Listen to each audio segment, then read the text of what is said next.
We're looking at the lesson book in level 1, page 14, called the Mexican Jumping Beans. So I'm going to go ahead and play this first, and then we'll talk about how to get into it.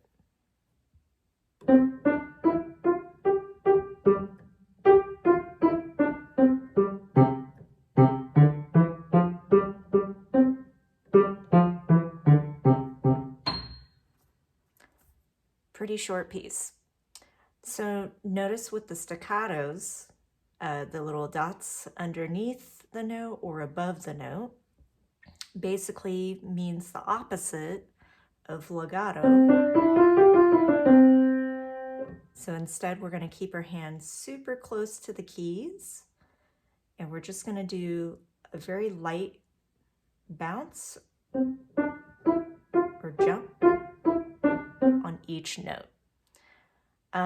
So I would suggest actually practicing without the staccatos first to get the notes. So we have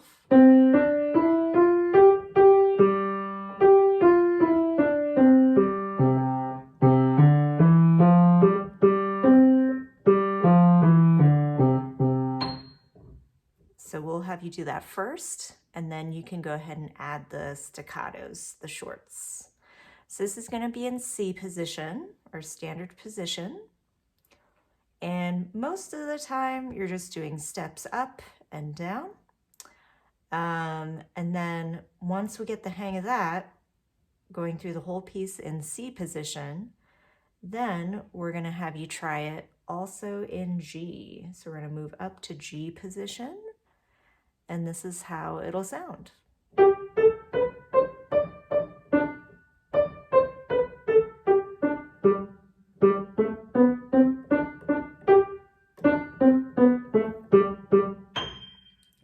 So just be careful when you're aiming for the high C or the high G, depending on what position you're in. You want to make sure that you really aim so that right hand, if you can.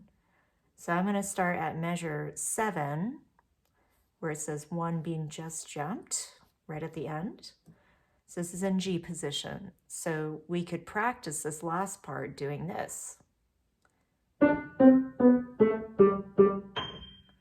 So notice that while I was playing the left hand, I was already sliding my right hand up to find the G. So we could also do the same thing if we're back at C position. So while I'm playing left, I'm going to move that right hand all the way to the highest C, which is the top note of the piano, right? So we're going to go like this. Super fast maneuver there. All right, looking at the next piece on page 15 called The Haunted Mouse. Even though Halloween is already done, this is still a pretty cool piece. Maybe for next Halloween you could play it. But on this particular song, we have a little bit of both. So we have legato with the slurs, and then we also have the staccatos with the short notes, the little dots underneath the notes. So I'm going to go ahead and play this first, and then we'll talk about it more.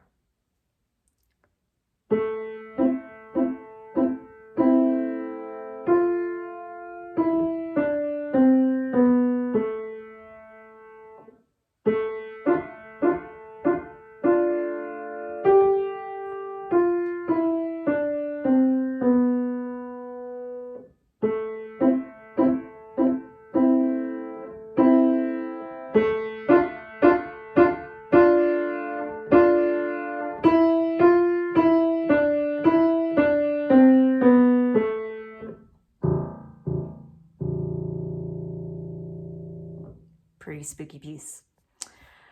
Okay, a couple things to note. So in the beginning, so line 1, line 2, and line 3, they all kind of have a similar pattern, right? Where we're holding that tie, what we call a tie in the left hand. So that 2 on A, right here. And then that right hand's going to be C position. So the thumbs are next to each other. Notice that we hold that tie for the first two measures while the right hand keeps going. So we have,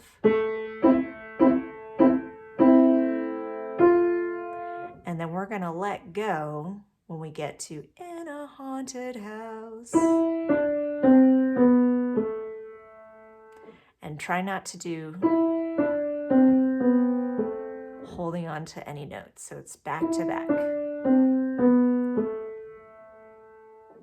Same thing goes for the next measure. So in measure 5, we're going to do that hold again. Right hand, different notes though. And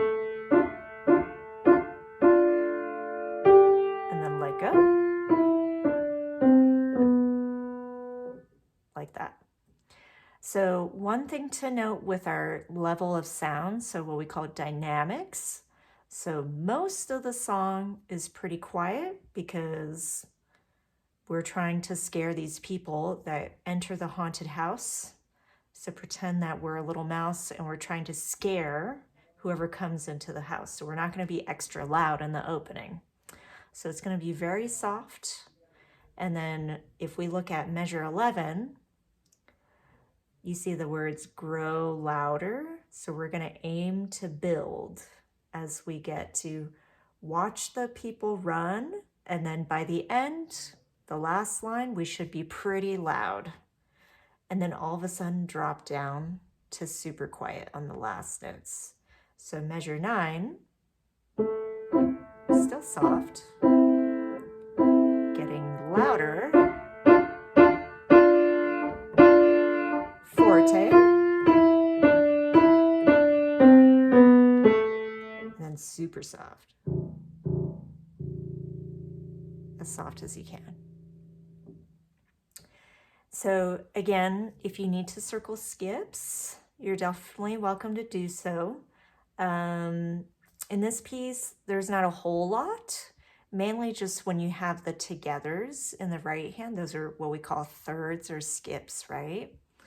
So yeah, feel free to circle anything you need or any fingers that you need to write in, like that 2 on the A for the ties every time we have the tie. But yeah, hope you enjoy practicing this piece.